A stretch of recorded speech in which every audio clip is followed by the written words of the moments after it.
was that? It's a plant pot. Put my hand in grease. This is my R52 project car. And Calvin's building this to be the best road/track car that he can. And so far, I've fit a plethora of mods to this car, starting with the aero side skirts and these BBS wheels. The mods don't stop there. We've also fitted this lovely strut brace, BC Racing coilovers, and this lovely John Cooper Works front bumper. While all of these mods really help with handling, this car is low on power. The car currently sits at the stock 170 horsepower. Today we're going to change that with a reduced supercharger pulley. To make that power reliable, we're also going to service the supercharger while we're in there. So stay tuned to find out how these mods go and whether this car can actually make more power. Will my car blow up? Who knows?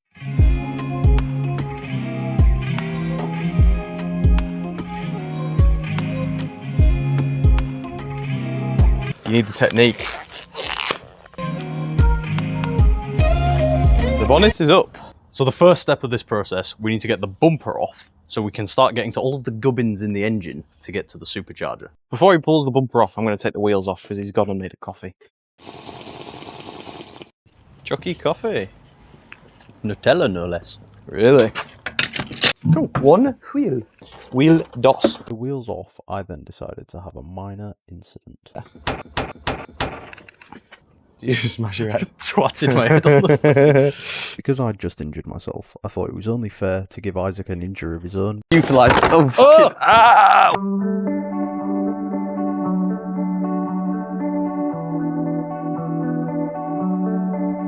I think my gun's dying. Our immediate first problem that we ran into is my Ugga Dugga gun has died. And the charger is buried somewhere there at the back of the garage. I'm going to have to go and get it. That's my man. I'll not put my hand in grease. You brought it with you? Go. You brought the old one with you to put it back on charge? Oh, bring the charger. Ah, I see. And... the young and spry somewhere. I now have an excuse to use my new snap-on tool. Here is my snap-on. The code is PBFT50R. It is a clip removal tool. There it is. You can get this for £70 plus VAT at the moment. Not sponsored. Do we want to do it the longer but easier way, or the shorter but harder way? We'll go longer but easier. Tell you what. We can actually try the shorter but harder, and then if it's harder, then we can go the longer but easier way. What we can do is move the AC condenser out of the way, and then we'll pull the radiator out a bit. We'll see how much room there is, and if there's not a lot, then we'll take all this, all the rad pack off. Yeah. I then decided that I was going to be the one to locate the pipe for the radiator that needed to be disconnected. Sort of angles upwards. Yeah, I can see that. And You then see it it? goes up behind. Yeah. So you need to slide that clamp off. How the f am I going to do that? That's going to go all the way down my... Right, I need to get a Cut to video. you getting drenched. I need to get a video of where that is. I then proceeded to get a video pointing at completely the wrong pipe. It's actually this one, right here. Both me and Isaac tried for ages to get this clip off, and eventually Isaac got it off.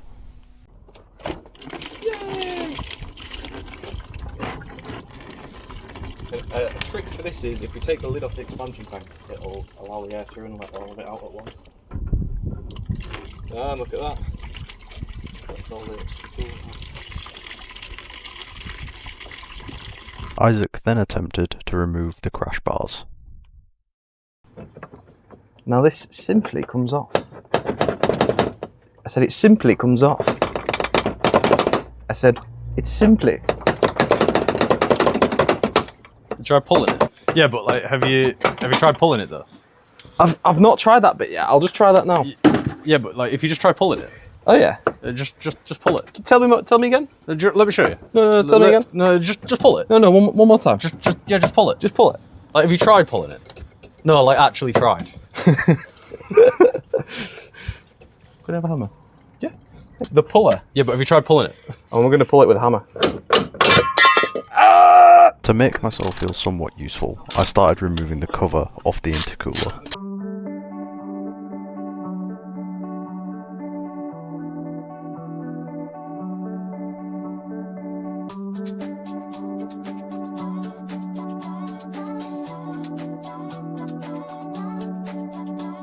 The radiator You ready? You want me to move the bucket? Yes, because I'm going to pour this into it. Oh, there's a leaf. Oh. Okay, now we can remove the contents of the radiator. Hanging. We will move that to another place where it can hang. And with that, the front end was completely removed.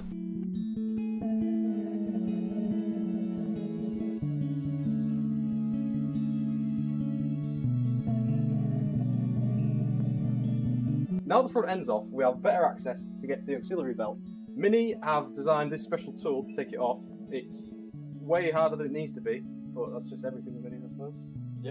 I suppose it's to do with the fact that there isn't much room in there. There's not a lot of room, so you use this tool, you smack yourself in the head with it a couple of times, and then the belt comes off.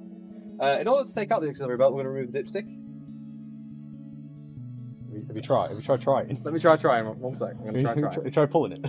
Yeah. Yeah, when you try pull... Oh, there's a little wiggly worm. Look how clean that oil is. Lovely. Clean. Lock the tool on, put it onto the tensioner, relieve the tension from the belt. You don't want to slip off because you end up smashing yourself in the face. We now remove the belt.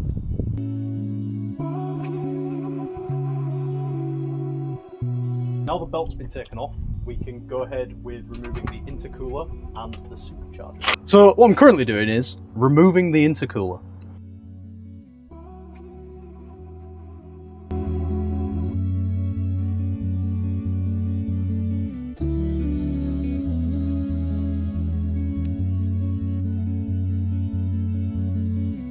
Those are bolts. We've put all of the clamps back onto the intercooler and we've threaded the bolts through. We're going to remove the throttle body. As Isaac just said, we were then going to remove the throttle body and the air intake pipe.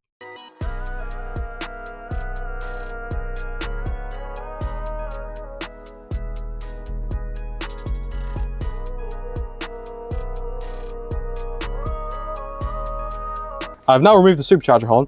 It has little vacuum lines on it that you press these clips down on and then you can slide the whole unit out. Okay, it's time to use my fancy new tool. Let's go.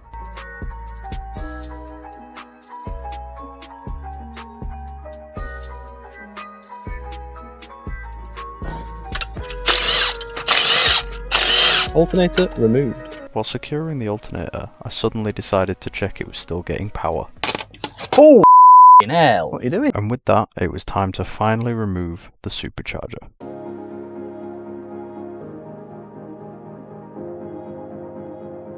One supercharger.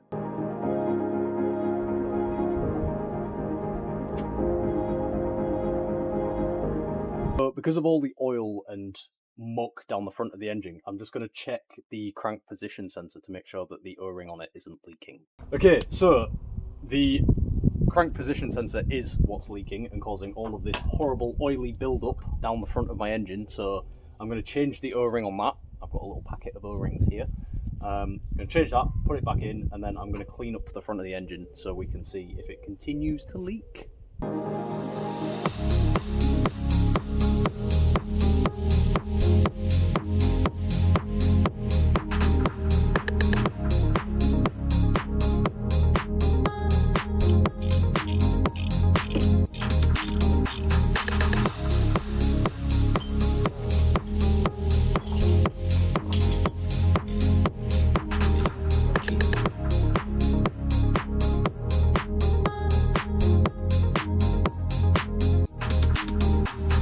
I'm just going to clean up the supercharger and get it looking nice and fresh because I might as well while it's off because you don't normally see this. It's normally hidden in the engine bay. So I'm going to just give it a little clean.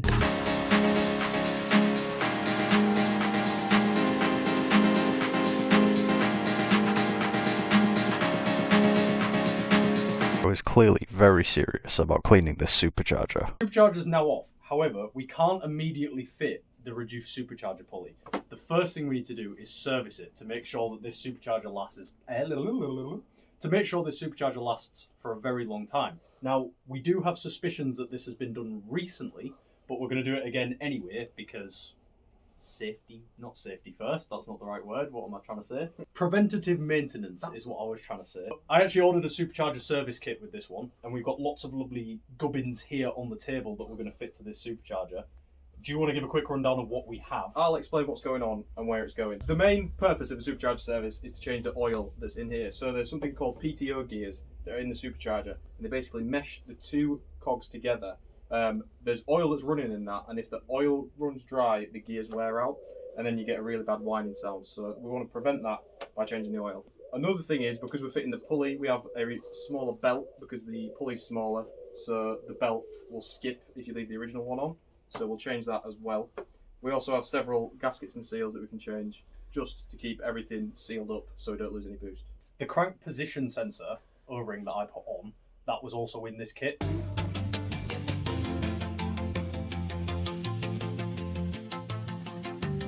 One water pump.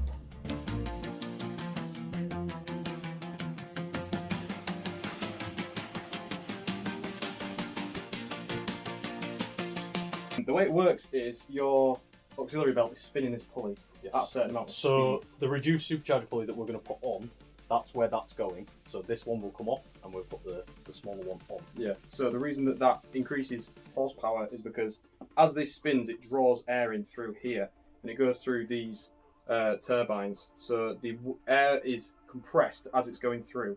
As it's compressed, it's forced up through here. It then goes into your intercooler, back into your intake, and that's how the boost is produced. Right. So as this is producing boost, if this is spinning at a certain rate, at a certain RPM, with a smaller pulley, it'll be spinning faster because it can go more revolutions.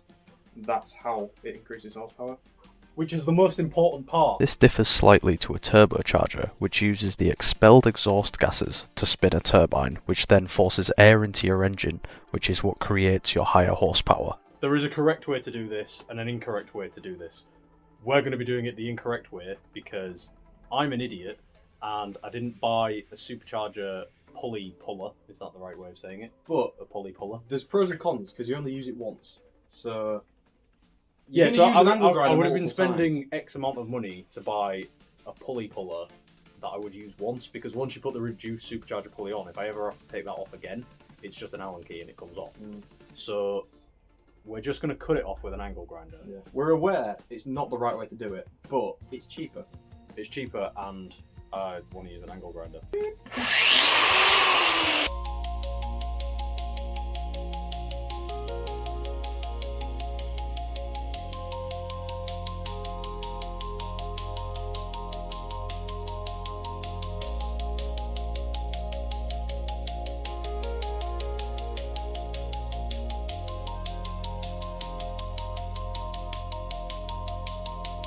Hey! The pulley is now off, and as you can see, it's half the size it was before because we had to chop it in half to get it off. There was a victim in the incident, and we have slightly nicked the pulley bit, the snout. However, we're still going to run it like that because it should be okay. Oh well.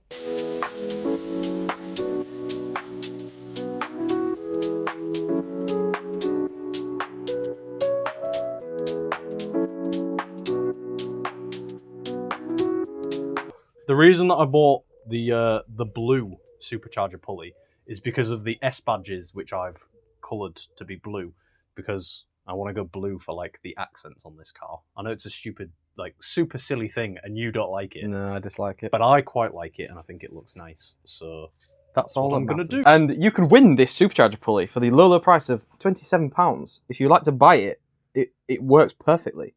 Well, after that, I moved on to removing the oil drain plug. Was that air coming out? that was quite scary. I'm not gonna lie. It started hissing at me. Yeah, it was scary. Pouring the oil into. Left this to a professional. Let's see a good pour. Oh yeah. It's quite dark. Is it just me or does it look like it's seeping out of the bottom? It is. Oh, it's a plant pot. Yeah, you might want to hurry up with that, right? Shit. Isaac could then fill up one side of the supercharger with 145ml of oil, and I could fill up the other with 40ml. I then put the new intake horn gasket on, so I could start replacing the intake horn.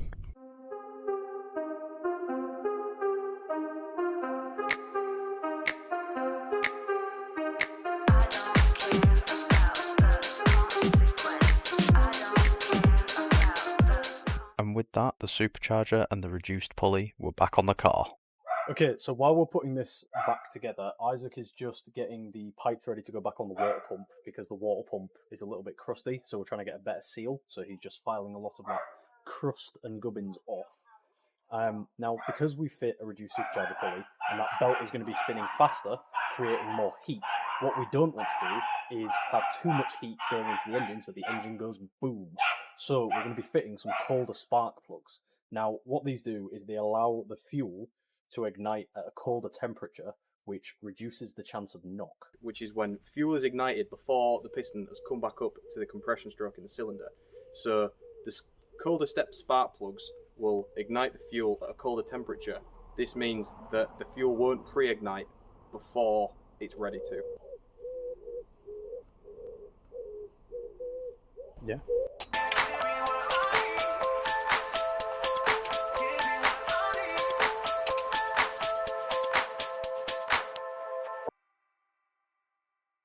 But there's one of the spark plugs out. Now, it is a little bit dark, but that just means it's running a little bit rich, which is better than it running lean. To explain what I mean here, this is referring to the air-fuel ratio. When an engine is running rich, that means it's running with too much fuel. When an engine is running lean, that means it's running with too much oxygen.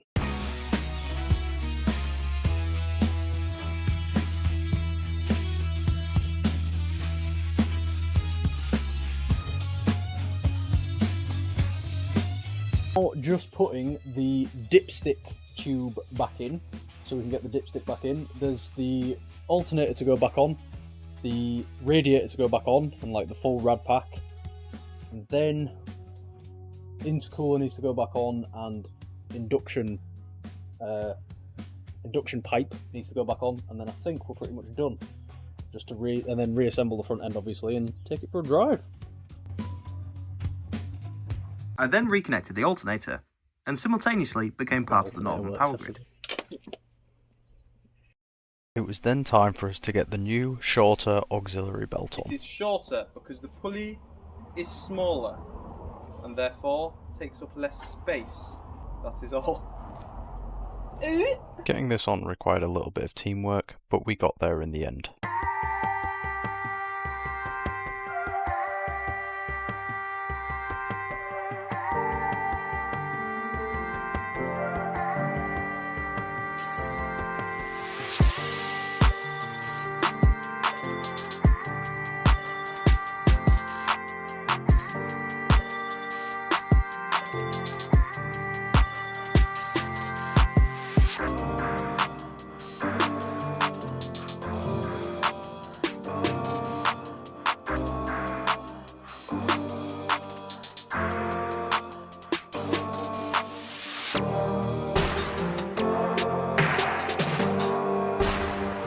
Okay, so it's all back together. We've not put the front end, the front bumper on just yet.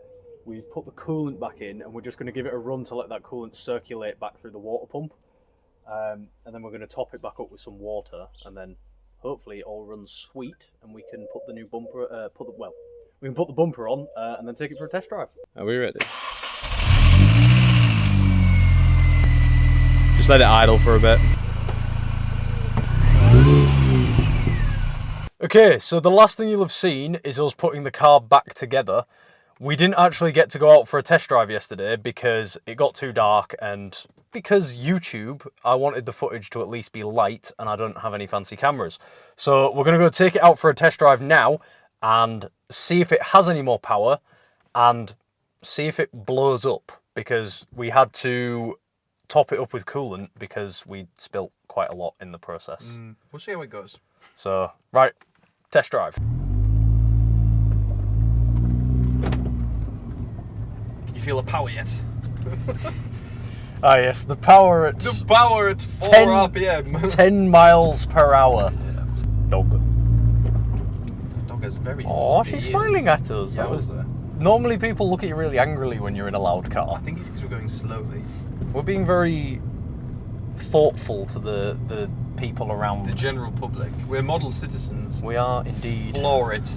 I can hear the supercharger a little bit more already, and it's only low RPM. Louder. Oh, traffic light. This is perfect. This We means can do a a racing launch. start, yeah.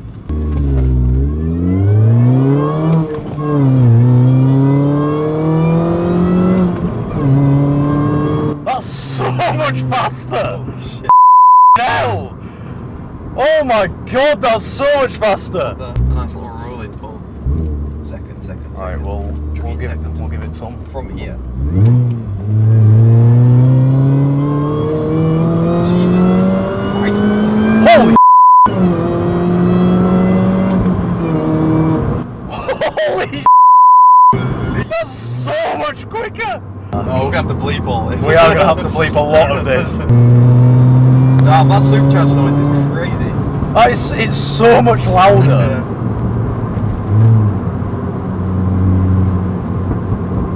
Could have done that vent port delete and it would have been even louder, but I think this is nice for like a nice calm usable setup. Well, the thing is, I didn't want to do that because I was worried about reliability, and I didn't want it. I know it's kind of uncertain on the reliability of that as to whether it causes too much heat or not. Yeah. So I think it was better that we didn't do that. Mine's had that done and the head gasket's gone twice, so whether it's related or user error, I'm not sure.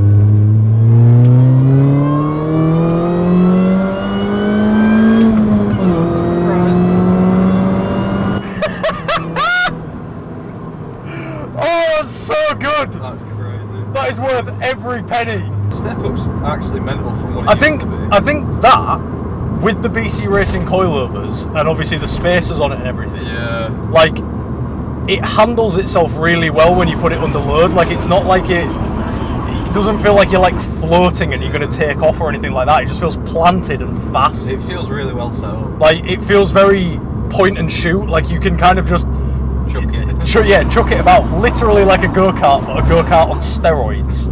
Probably what, It's 20, probably the same, 25 20, horsepower? Yeah, it's the same amount that you'd expect from a base remap. Yeah. So it's not bad. The only thing is also doing the research into the supporting mods that you need at the same time. Most of the kits come with the spark plugs that you need. Some of them, if the higher percent reduced pulleys, you do need an intercooler. Yeah, I think anything above a 17, it's recommended that you get an upgraded intercooler. Yeah. Whether that's AirTech or GRS or yeah, something like that, or the what is it? The GP one. Yeah, the GP style one. Yeah. It's probably beneficial to do one on this percentage as well. So my next plan for this is to get the AirTech intercooler. I just couldn't get one in time for this video, but I think after this is brakes, and then this car's probably ready to go back to the Nürburgring and give it a re-attempt after I went last year. Give it a proper lap. What was that? Sounded a bit strange. That was a weird noise. It sounded like, I don't know if that'll have picked up on camera, but there's like a grinding coming from the left wheel. Like a clicking noise. Kind of sounds like a drive shaft. Still. Do it as if you're doing a 3-point turn. Oh, what the? What was that? See if it does it right as well. Well, that's a somewhat disappointing ending to fitting the supercharger pulley. We can conclude that it does have more power, and that fitting a supercharger pulley is worth it, and you should service your supercharger because it will blow up if you don't. And it will anyway. And it probably will Doesn't anyway, matter. because these cars like to kick you in the arse, like this one has decided to do by the drive shaft. Well, we think it's the drive shaft going funny. So if you've enjoyed this video, please hit subscribe and like, because we want to keep making more of these, because we enjoy working on old shit boxes and fixing them up and making them faster. So we will be making more, and I think the next video is probably going to be me fixing this car Again. by fitting a new drive shaft, and then there's still the leaky slave cylinder from the clutch video, which we found. And then also this passenger side door has decided to stop working, so... Let me out. Oh, it works from the inside. It works from the It doesn't inside. work from the outside. Yeah, so I'll be fixing that in the next video, so stay tuned. There's another video here. Maybe it's me doing a clutch. Who knows? This one's really good. And then that That one's crazy. I'm gonna have to edit all this in post. It's just not gonna work. So there may be a video on the screen. We'll see. Right. Bye bye.